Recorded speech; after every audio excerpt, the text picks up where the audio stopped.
You think you've lost everything: your home, your money, your family. But what if I told you there's a trump card they never saw coming? When my mother sided with her new husband, when he touched my bank account, he thought he'd locked down my future. But what he didn't know, that's exactly what would destroy his entire plan. The day I logged into my account and saw $0, I didn't cry. I smiled, because Steve had no idea about the evidence I'd been gathering, or the federal laws he'd just violated. This is how I took back what was mine. My name is Lauren Mitchell, and I'm 32 years old.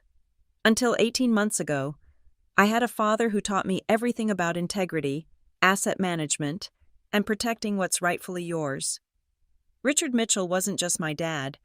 He was my mentor, my anchor, and the smartest man I knew in the construction business world of Austin, Texas. I still remember our last conversation, 3 days before his heart attack. We were sitting on the back porch of the house he'd built with his own hands, watching the Texas sun paint the sky orange. "Lauren," he said, adjusting his reading glasses as he reviewed some documents, "I've updated everything. The house, the trust fund. It's all properly structured. You know I trust you more than anyone else with this legacy." As a senior security engineer at a fintech company, I understood the importance of documentation and legal protection better than most. Dad had taught me that, drilling into me since childhood that proper planning wasn't paranoia, it was wisdom. The irony wasn't lost on me that someone who specialized in protecting digital assets would soon face a battle over physical ones. The heart attack came without warning. One moment he was supervising a construction site, the next he was gone. The funeral was a blur of faces, condolences, and my mother Karen's endless tears. I held her as she sobbed, promising her we'd get through this together, that Dad had made sure we'd be okay financially. And he had. The will was crystal clear. I inherited the house and became the primary beneficiary of a trust fund worth $3.4 million. It wasn't about the money for me. It was about honoring his wishes and preserving what he'd built. Mom had her own separate assets and Dad's life insurance. We were both well provided for. He thought of everything. The estate attorney, Mr. Morrison, had said during the reading, "Your father was one of the most thorough clients I've ever had. Every document properly notarized, every contingency planned for. Every contingency except one, that my mother's grief would make her vulnerable to someone who would see our family's tragedy as an opportunity." In those first months after Dad's death, I watched Mom struggle. She'd been with Dad since college, 35 years of marriage. The house felt too empty. She said the silence was too loud. That's when her friend Martha suggested the grief support group at Riverside Methodist Church. "It helps to talk to people who understand," Martha had said, and I agreed. I encouraged Mom to go, thinking it would help her heal. I threw myself into work, coding late into the night, finding solace in the logical world of encryption and firewalls. Every weekend, I'd drive to the house, my house now, though I still thought of it as Dad's, and have dinner with Mom. We'd go through photo albums, share memories, slowly learning to navigate this new reality without him. The foundation Dad left wasn't just financial, it was built on trust, love, and the belief that family protects family. 6 months after his death, I still believed that foundation was unshakable. I was wrong. The first crack appeared when Mom mentioned she'd been having coffee with someone from the support group. "His name is Steve Daniels," she said, a slight flush coloring her cheeks. "He lost his wife 2 years ago. He understands what it's like." I was happy for her. Why wouldn't I be? Mom deserved companionship, someone to talk to who understood grief. Dad wouldn't have wanted her to be alone forever. But as I sat in my downtown Austin apartment that night, reviewing the trust documents Dad had left, his words echoed in my mind. Protection isn't about being paranoid. Lauren, it's about being prepared. The best security system is the one you hope you'll never need. I had no idea how prophetic those words would become.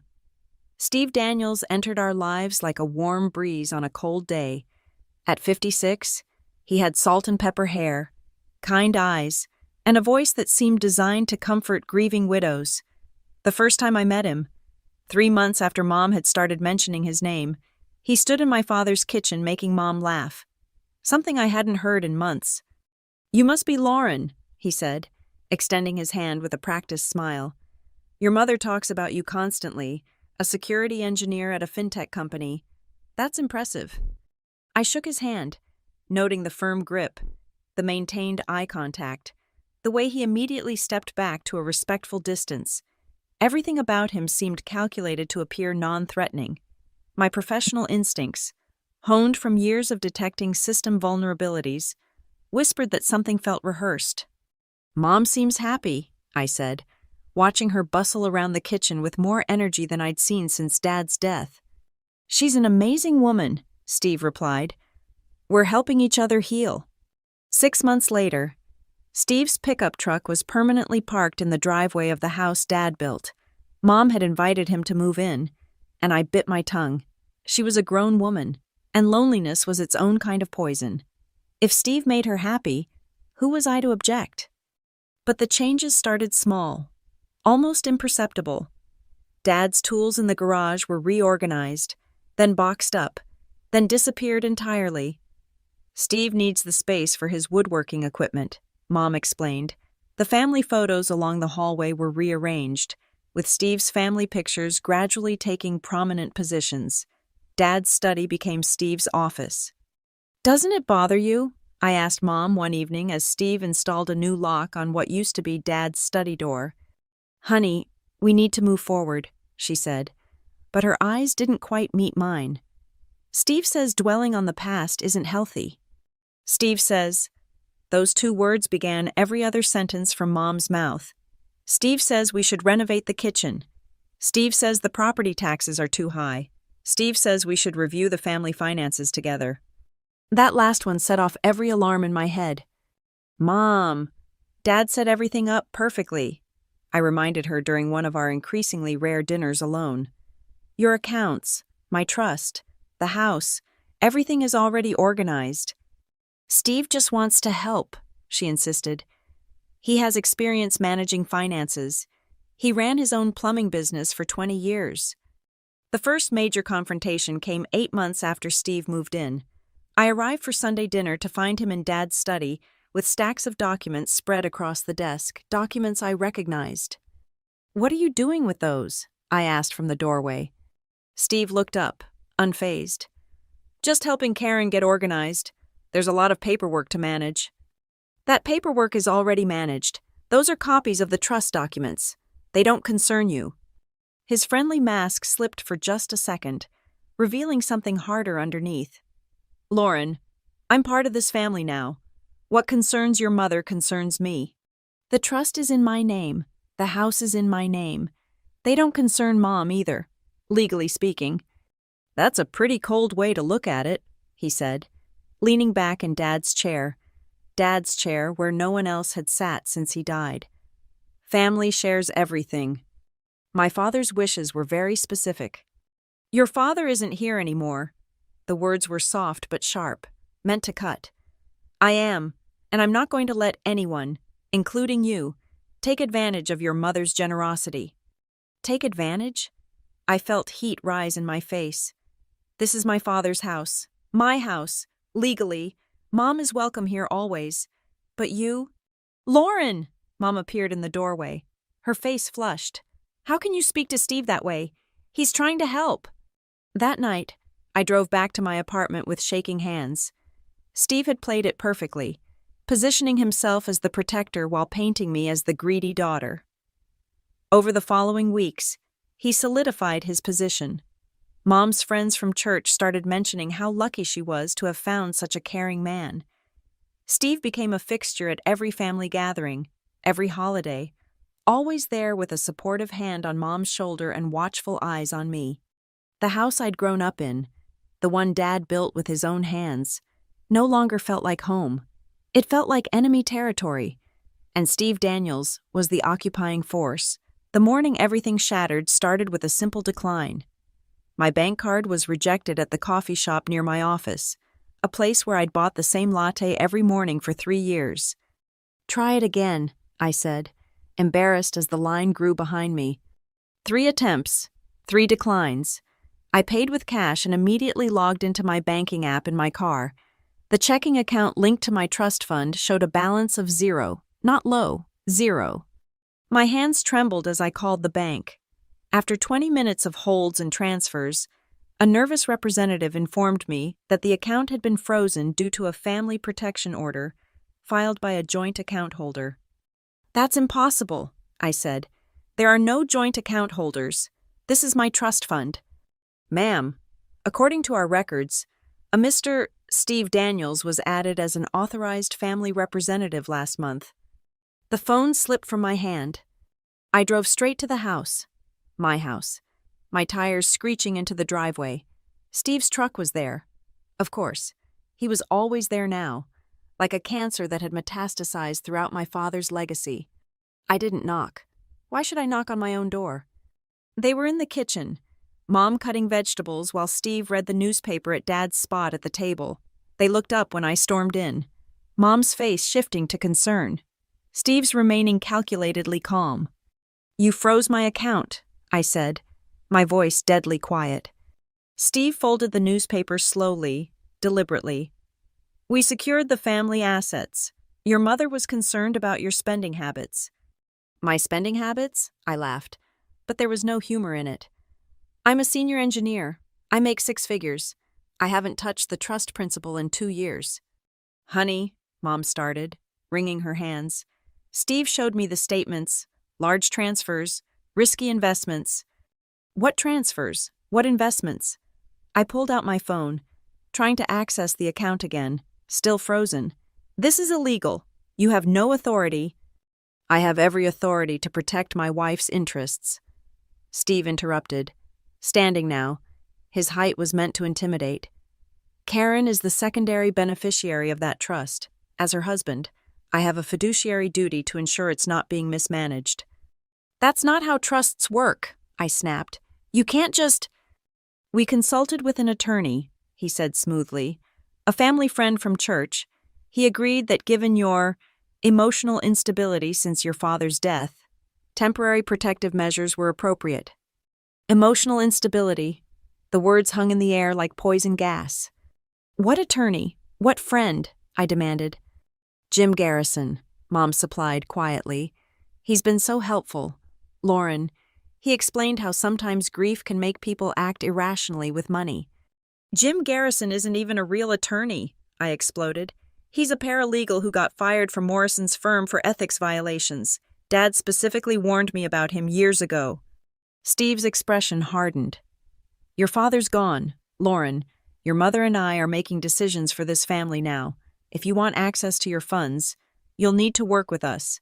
Sign the papers acknowledging joint oversight of the trust, and we can unfreeze the account immediately. There it was, the trap, fully revealed. Sign over partial control of my $3.4 million trust fund, or lose access entirely. You planned this, I said, the pieces clicking together. The fake concern, the bogus attorney, Mom's sudden worry about my spending. You've been planning this for months. We're trying to protect you, Mom said, but her voice wavered. She couldn't quite meet my eyes. No, I said, looking directly at Steve. He's trying to steal from me, and you're letting him. Mom gasped. Steve's face flushed red. Get out of my house, he said quietly. My house, I corrected. My name on the deed. My father built it. I inherited it, and you're nothing but a squatter with a manipulation problem. Your mother lives here too, Steve said, his voice dangerously low. And as long as she does, I do. You want to throw your own mother out? Go ahead. Try. See how that plays with the family, with the church, with everyone who's watched you become increasingly unstable and paranoid. I looked at Mom, searching for any sign of the woman who raised me, who taught me right from wrong alongside Dad, but she stood beside Steve, her hand on his arm, her loyalty chosen. This isn't over, I said. Steve smiled then, a cold expression that never reached his eyes. Actually, it is. You have no money to fight us. No attorney will take a case against a grieving widow and her supportive husband without a retainer. Face it, Lauren, you lost the moment you let me through that door. I left that day with nothing but my rage and determination, but Steve had made one crucial mistake. He thought he was playing chess with a grieving daughter. He had no idea he was playing against a security engineer who specialized in exposing vulnerabilities and destroying threats. The war for my father's legacy had officially begun. That night, I sat in my apartment with a glass of wine and a legal pad, doing what I did best, analyzing systems for weaknesses. Steve thought he'd locked me out, but every security system has vulnerabilities. You just have to know where to look. First, I needed resources. My checking account was frozen, but I had a separate savings account at a different bank, one not linked to the trust. $14,000, not much against Steve's newfound control, but enough to start. I called in sick the next morning and drove to Morrison's law office. The same attorney who'd handled Dad's estate looked genuinely shocked when I explained the situation. Steve Daniels has no legal authority to freeze that trust, Morrison said, reviewing his copies of the documents. Your father specifically structured it to prevent this exact scenario. The secondary beneficiary clause only activates upon your death or legal incapacitation. Then how did the bank accept his request? Morrison pulled up his computer. Let me make some calls. 2 hours later, we had our answer. Steve had submitted a family financial protection order, a document that didn't exist in any legal database.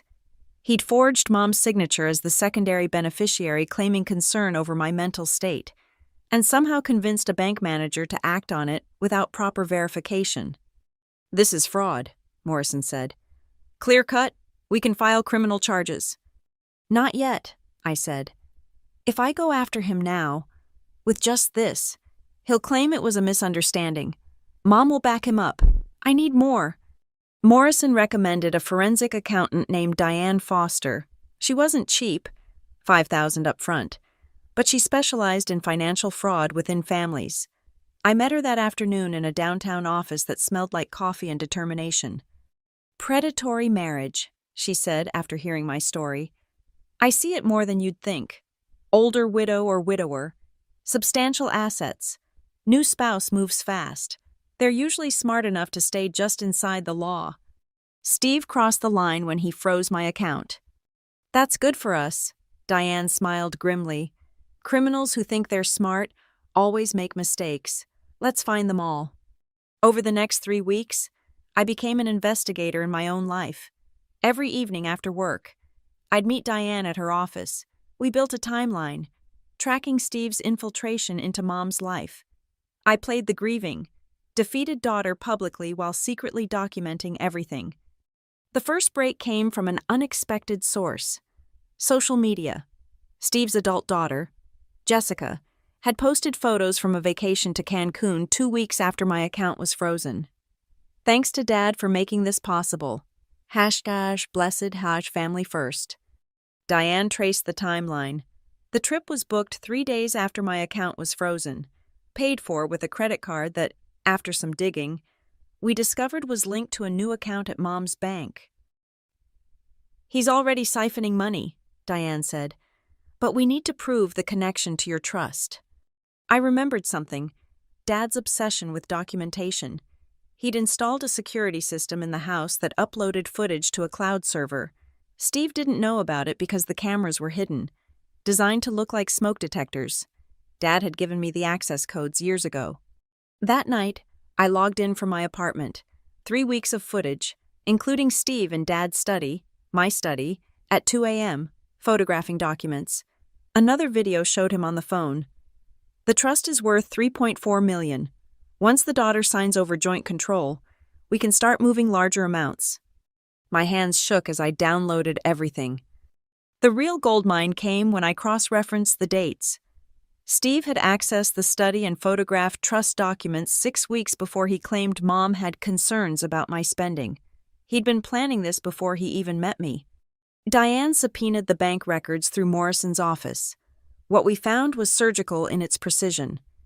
Steve had created a paper trail of suspicious transactions in my account, all backdated, all fraudulent. He'd used his access as the false family representative to manufacture evidence of financial irresponsibility. He's good, Diane admitted. If you hadn't kept your father's records and had access to that security footage, this might have worked. But the most damaging evidence came from Steve himself. He'd gotten cocky, started using an email address linked to Mom's account to communicate with Jim Garrison, the disgraced paralegal. Those emails contained detailed plans to transfer trust assets to offshore accounts once they had joint control. "We have enough," Morrison said when we presented everything. "This is conspiracy to commit fraud, forgery, identity theft, and elder financial abuse." "Elder abuse?" I questioned. "Your mother. He's manipulating a grieving widow to access family assets. Texas takes that seriously." I sat back in Morrison's leather chair, feeling something shift inside me. For weeks, I'd been playing defense, reacting to Steve's moves, but now I had everything I needed to destroy him. "How do you want to proceed?" Morrison asked. I thought about Mom, how she'd chosen Steve over me, how she'd stood by while he tried to steal everything Dad had built for us. Part of me wanted to protect her, but she'd made her choice. "We go after him with everything," I said. "Criminal charges, civil lawsuit, an emergency injunction to restore my account access, full assault." Morrison nodded. "He won't see it coming." No, he wouldn't. Steve thought he'd won when he froze my account. He had no idea that was the moment he'd lost everything. The hardest part wasn't building the case, it was maintaining the facade. For 3 weeks after discovering Steve's fraud, I had to pretend to be broken. Every family gathering, every chance encounter at the grocery store. I played the part of the defeated daughter, struggling financially, considering Steve's generous offer to jointly manage the trust. "Lauren's finally coming around," I heard Steve tell someone at church, his voice carrying across the parking lot. Sometimes young people need guidance to understand what's best for them. I gritted my teeth and walked past, shoulders slumped, the picture of resignation. Let him think he'd won. Pride was a luxury I couldn't afford yet. But while I played weak, the legal machinery was turning. Morrison filed the emergency injunction on a Thursday afternoon. Timing it perfectly, Steve would be served at the house on Friday evening, during their weekly dinner party with Mom's church friends. That morning, Mom called me. "Honey, why don't you come to dinner tonight? Steve and I want to discuss a path forward. He's even prepared some papers that would give you immediate access to some funds." The trap was so obvious it was insulting. Show up. Sign papers under social pressure. Probably with Jim Garrison there as a witness. Steve wanted his victory served with witnesses. "I'll be there," I said sweetly. 7 o'clock? Perfect. "And Lauren? Steve really does care about you. This is all for your own good." I hung up before I could say something I'd regret. At 6:45 p.m., I sat in my car down the street from the house, watching guests arrive, the Hendersons from church, Mom's book club friends, even Pastor Williams. Steve had assembled an audience for what he thought would be my surrender. At 6:55 p.m., I saw the process server's van pull up. I walked through the front door at exactly 7 p.m., finding the dining room full of familiar faces. Steve stood at the head of the table, Dad's place, looking every inch the benevolent patriarch. "Lauren," he smiled warmly, "we're so glad you could join us." The doorbell rang. "I'll get it," I offered, but Steve was already moving. "Nonsense. You're our guest. Sit, sit." I remained standing, positioning myself where I could see the front hall. Steve opened the door to a young woman in a business suit. "Steve Daniels?" she asked. "Yes." "You've been served." She handed him a thick envelope and walked away. The silence that followed was exquisite. Steve stood frozen, envelope in hand, his carefully constructed evening crumbling.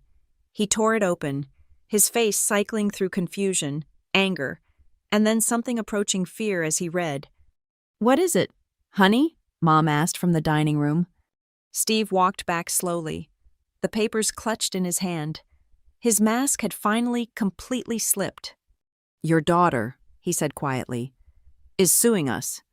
Not us, I corrected, stepping forward. You, for fraud, forgery, identity theft, and conspiracy to commit elder financial abuse. Mom's listed as a victim, not a defendant. The room erupted. Mom gasped. The church friends murmured. Pastor Williams stood up looking concerned, but I kept my eyes on Steve. This is ridiculous, he blustered. Karen, tell them. We did this together, for Lauren's own good. Did you? I pulled out my phone, connecting it to the smart TV Dad had installed last year. Let's see what you did together. The first video played. Steve in the study at 2 a.m., photographing documents.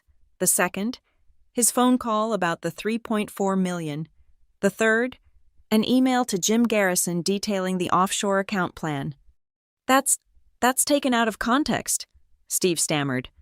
Which part? Morrison's voice came from behind me. He'd been waiting in Dad's study, listening. The part where you forged Karen's signature? Or where you created fraudulent bank documents? I'm curious which context makes those legal. Mom sank into a chair, staring at Steve. You said Lauren was being irresponsible. You showed me statements. Fake statements, Diane Foster said, entering from the kitchen. She'd been there for an hour, waiting. I've reviewed every transaction. Steve manufactured all of it. Steve's face had gone from red to pale. This is entrapment. You can't. Actually, we can, a new voice said. Detective Rivera from the Austin Financial Crimes Unit stood in the doorway. Mr. Daniels, you're under arrest for fraud and conspiracy. You have the right to remain silent. As the detective read Steve his rights, I watched Mom's world shatter. The man she'd chosen over me, the man she'd trusted with our family's future, was being handcuffed in front of her church friends. Lauren, she whispered, reaching for me. I stepped back. You chose him, Mom, when he froze my account, when he tried to steal Dad's legacy. You chose him. I didn't know. You didn't want to know. The words came out harder than I intended. Dad spent his whole life protecting us, and you let this parasite into his house. Steve was led out in handcuffs, but he turned at the door. This isn't over. Yes, I said firmly. It is. Your assets will be frozen by morning. Your daughter's Cancun trip? Paid for with stolen funds. That's receiving stolen property. The IRS will be very interested in your tax filings. And Jim Garrison? He's already agreed to testify against you for immunity. The last part was a lie. Garrison hadn't been arrested yet, but Steve didn't know that. I watched the final bit of fight leave his eyes as the detective guided him to the patrol car. The dinner guests dispersed quickly, uncomfortable and embarrassed. Soon, it was just Mom and me in the house Dad built. What happens now? She asked, looking older than I'd ever seen her. The bank will unfreeze my account by Monday. Steve will likely plea bargain to avoid trial. You'll need to file for divorce immediately to protect your remaining assets. I gathered my things. Morrison will help you with the paperwork. Will you forgive me? I stopped at the door, in the same spot where Steve had been served. Dad would have forgiven you. He was better than me that way. The weeks following Steve's arrest should have felt like victory. My bank account was restored. The trust was secure, and the man who tried to steal my father's legacy was facing federal charges. But victory tasted like ash when your own family turned against you. The campaign started small. Whispers at the coffee shop where I'd bought my morning latte for years. That's her, the one who had her own stepfather arrested. Cold shoulders from people I'd known since childhood. My cousin Beth unfriended me on social media with a public post. Family doesn't destroy family. Shame on those who do. Steve, out on bail, had weaponized the church community. He painted himself as a loving husband who'd only tried to protect his grieving wife from a daughter consumed by greed. Mom, whether from genuine belief or inability to face the truth, supported his narrative. Lauren has always been controlling about money. I heard her tell her book club, the words carrying through the grocery store aisle where I'd frozen, unwilling to believe what I was hearing. After Richard died, she became obsessed with the inheritance. Steve just wanted to help. The text messages started next. Unknown numbers at first, then people brave enough to use their real phones. Your father would be ashamed. Homewrecker. That poor man just wanted to love your mother. Gold-digging daughter, the trust should go to Karen. I changed my number twice. It didn't help. Someone posted my work email on a Facebook group called Support Steve and Karen Daniels. My inbox flooded with hate. The worst came from my mother's sister, Aunt Patricia. She called me at work, somehow getting past reception. "How could you?" she sobbed into the phone. "Your mother is destroyed. She's lost her husband and now her daughter is trying to put him in prison? Over money? Is that what Richard's love meant to you? Dollar signs? Patricia, he committed fraud. I don't care. Family forgives. Family protects. You're just like your grandmother. Cold and calculating. At least she had the excuse of the depression. What's yours?" She hung up before I could respond. Morrison tried to shield me from the worst of it, but there was only so much he could do. Steve's attorney, a showboat named Kyle Brennan, held press conferences on the courthouse steps.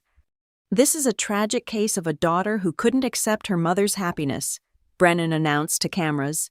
"Mr. Daniel's only crime was loving a widow and trying to protect family assets from reckless spending." They released photos, selectively edited. Of course, Steve helping at church fundraisers. Steve and Mom at their wedding ceremony I hadn't been invited to. Steve volunteering at the veterans shelter. They didn't show the forged documents or the security footage of him stealing information at 2 a.m. My company started receiving calls. How can you employ someone who would destroy her own family? Human Resources scheduled a meeting, just to discuss the situation. They didn't fire me, but I was moved to remote work until things calmed down. Isolation became my constant companion. I worked from my apartment, ordered groceries online, avoided anywhere I might run into people who knew me. The Austin I'd grown up in, the community that had surrounded our family with love after Dad's death, now felt like enemy territory. The breaking point came when someone spray-painted "Family Traitor" across my apartment door. The property manager was sympathetic but firm. I was becoming a disruption to other tenants. I had 30 days to find a new place. I sat in my living room that night, surrounded by boxes, reading the latest post in the Support Steve and Karen group. Someone had shared a photo of me from Dad's funeral, crying over his casket. The caption read, "Fake tears. She was probably already planning to steal everything." 300 likes, 52 comments, each more vicious than the last. I wanted to scream the truth, post the evidence, the security footage, the forged documents, but Morrison had forbidden it. "Anything you say publicly can be used to claim you're prejudicing potential jurors. Stay silent. Let the legal system work." The legal system. The same system that let Steve out on bail to conduct this smear campaign while I hid in my apartment like a criminal. My phone rang. "Mom." I almost didn't answer, but something made me swipe accept. "Lauren?" Her voice was small, uncertain. "What do you want, Mom?" The district attorney called. They offered Steve a plea deal. 2 years probation. No jail time if he admits to lesser charges and makes restitution. My hand tightened on the phone. "That's not enough. He tried to steal millions." "I'm going to testify on his behalf," she interrupted. "As a character witness, I wanted you to hear it from me." The room spun. "You're going to stand up in court and defend the man who tried to rob your daughter?" "He made mistakes, but he's not evil. Lauren, he loves me. That has to count for something." "And what about loving me? Does that count for anything?" Silence stretched between us before she spoke again. "You chose money over family. I don't know how to forgive that. I chose justice over a criminal. Dad would have—" "Don't you dare invoke your father. He would have found a way to keep the family together." "Dad would have protected what he built. He would have protected me." "From me?" Her voice cracked. "Is that what you think you needed? Protection from your own mother?" "When you chose Steve over me, yes." She hung up. It was the last time we would speak for 3 years. The next morning, I found a letter slipped under my door. Not hate mail this time. A business card from a reporter at the Austin Chronicle. On the back, handwritten, "I've investigated Steve Daniels. You're not his first victim. Call me if you want the truth told." I stared at that card for an hour, weighing my options. Morrison would advise against it. The safe play was to stay quiet. Let the legal system handle everything. But the legal system was about to let Steve walk with probation while I lived in exile from my own life. I picked up my phone and dialed the reporter's number.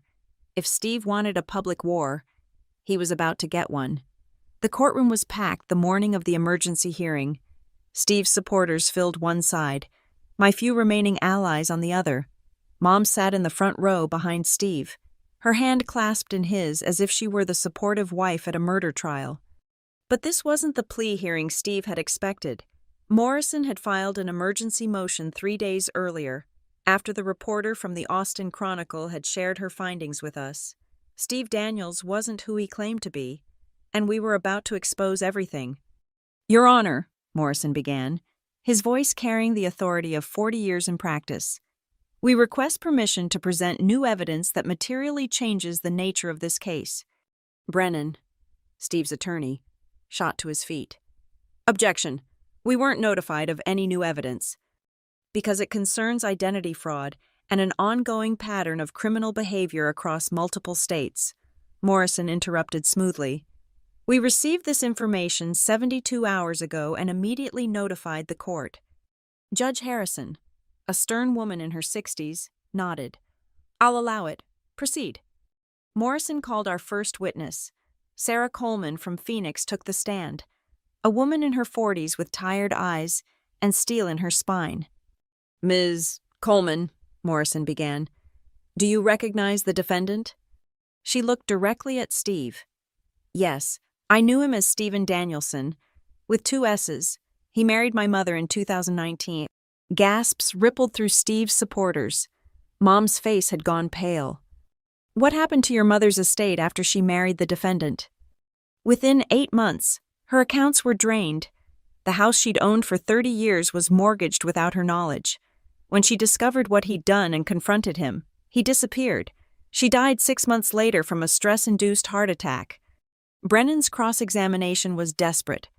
This could be a case of mistaken identity. "I have photos," Sarah interrupted, pulling out her phone. "Him at their wedding, him at my mother's funeral, pretending to grieve before he vanished with the last of her savings." The second witness was Detective Maria Santos from Phoenix PD. "We've been looking for Stephen Danielson for 3 years. Fingerprints confirm Steve Daniels and Stephen Danielson are the same person." The courtroom erupted. Judge Harrison banged her gavel repeatedly. I watched Steve's mask finally, completely shatter. He was scanning the exits, calculating escape routes. But Morrison wasn't done. "Your Honor, we call Lauren Mitchell." I took the stand, my hands steady despite the rage burning in my chest. Morrison walked me through the evidence methodically. The security footage, the forged documents, the manufactured transactions. "Ms. Mitchell," he said, holding up a folder, "what did you discover when you examined the email account Steve Daniels used to coordinate with Jim Garrison?" Beyond the conspiracy to steal my trust fund, we found correspondence with 3 other women in Texas, Oklahoma, and Louisiana, all widows, all being groomed with the same tactics he used on my mother. I pulled out the printed emails. Quote, "The Austin mark is nearly secured. Should have access to the full $3.4 million within 6 months. Already identifying the next target in Baton Rouge." Mom made a sound like she'd been punched. For the first time since this began, she was looking at Steve with horror instead of love. "He called my mother a mark," I continued, my voice stronger now. "A target, while she was defending him to our family, while she was choosing him over me. He was already planning his exit strategy." Brennan tried to object, but Judge Harrison silenced him with a look. Morrison presented the final piece of evidence, Steve's real identity. "Your Honor, Steve Daniels is actually Jeffrey Allen Hutchinson. He's wanted in 3 states for elder financial abuse, has 4 marriages we can confirm, all to wealthy widows, and has never legally divorced any of them." Making his marriage to my mother bigamy, I added, looking directly at Mom. It was never legal. Everything he's done has been a lie. Steve, Jeffrey, finally spoke, jumping to his feet.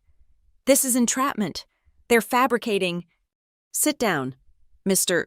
Hutchinson, Judge Harrison commanded. Or should I say Mr. Daniels, or Mr. Danielson? Do you even remember all your names? 2 federal marshals had entered the courtroom, positioning themselves by the exits. Judge Harrison's ruling was swift and brutal. The court finds sufficient evidence of interstate fraud, identity theft, bigamy, and elder abuse to revoke bail immediately. The defendant will be held pending federal charges. As for the original complaint regarding Ms. Mitchell's trust fund, all frozen assets are to be released immediately, with damages of triple the amount for fraudulent interference. Triple? Brennan sputtered. Texas doesn't take kindly to those who prey on grieving widows. Mr. Brennan, perhaps you should have researched that before taking this case. She banged her gavel. Marshals, take Mr. Hutchinson into custody. As Steve was handcuffed, he looked at Mom one last time. Karen, baby, you know I love you. Don't, she whispered, tears streaming down her face. Just don't. They led him away, but not before he locked eyes with me. The hatred there was pure, undiluted, but behind it, I saw something else. Fear. He'd spent years being the predator. Now he was prey. The courtroom emptied slowly. Steve's supporters fled quickly, unable to meet anyone's eyes. The narrative they'd believed, the man they'd defended, had evaporated like smoke. Mom approached me hesitantly. Lauren, Don't, I said, echoing her words to Steve. Not here, not now. Morrison put his hand on my shoulder. You did well. Your father would be proud. As I walked out of the courthouse into the bright Texas sun, my phone buzzed with notifications. The Austin Chronicle's article was already live. Local woman exposes serial bigamist who preyed on Austin widow. The truth was finally out. Steve Daniels was gone. Jeffrey Allen Hutchinson was in federal custody, and my father's legacy was safe. But the cost, my relationship with my mother, my reputation in the community, my sense of home, that was a price I was still calculating. 6 months later, I stood in the house my father built, watching the morning light stream through windows he'd installed with his own hands. The walls had been repainted, Steve's improvements reversed, Dad's study restored to exactly how he'd left it. The house felt like home again, though emptier than before. Jeffrey Allen Hutchinson, I refused to think of him as Steve anymore, had been sentenced to 12 years in federal prison. The other widows he'd defrauded had come forward, creating a pattern of crime that no jury could ignore. He'd stolen over $8 million across 5 states. My mother's testimony, in the end, hadn't been needed. She'd filed for annulment the day after the hearing. The marriage dissolved as if it had never existed, which legally, it hadn't. Mom and I met for coffee last week, our first real conversation since the trial. She looked older, diminished somehow, as if Jeffrey's betrayal had stolen more than just money. I keep thinking about what your father would say, she said, stirring her coffee endlessly. He always told me I was too trusting. Dad loved that about you, I replied, surprising myself with the honesty. He said your faith in people balanced his skepticism. I chose a stranger over my own daughter. The words came out raw, unfiltered. How do I forgive myself for that? I thought about the months of isolation, the hate mail, the spray-painted door. The easy answer would be to say forgiveness was impossible, but sitting across from her, seeing the devastation in her eyes, I realized holding on to anger was just another way of letting Jeffrey win. We start over, I said, one coffee at a time. The insurance company had recovered some of the money Jeffrey had stolen from his victims. Not all, never all, but enough that Sarah Coleman's family could save her mother's house. The other widows formed a support group, meeting monthly to share their stories and watch out for each other. Mom joined them. Her shame transformed into purpose. My reputation in Austin slowly rehabilitated as the truth spread. The Austin Chronicle's investigation had won awards, exposing not just Jeffrey but the network of fake attorneys and accomplices he'd used. Jim Garrison was disbarred and faced his own charges. The church that had supported Jeffrey issued a formal apology, Pastor Williams personally visiting to express his regret. "We should have listened," he said. "Instead, we enabled a predator. Some bridges couldn't be rebuilt. Cousins who'd called me a gold digger never apologized. Friends who'd unfriended me on social media stayed gone, but I'd learned something valuable. When crisis comes, you discover who truly stands with you. Morrison, who'd fought for me when everyone else turned away. Diane Foster, who'd worked overtime to expose the truth. The reporter who'd risked her own reputation to investigate.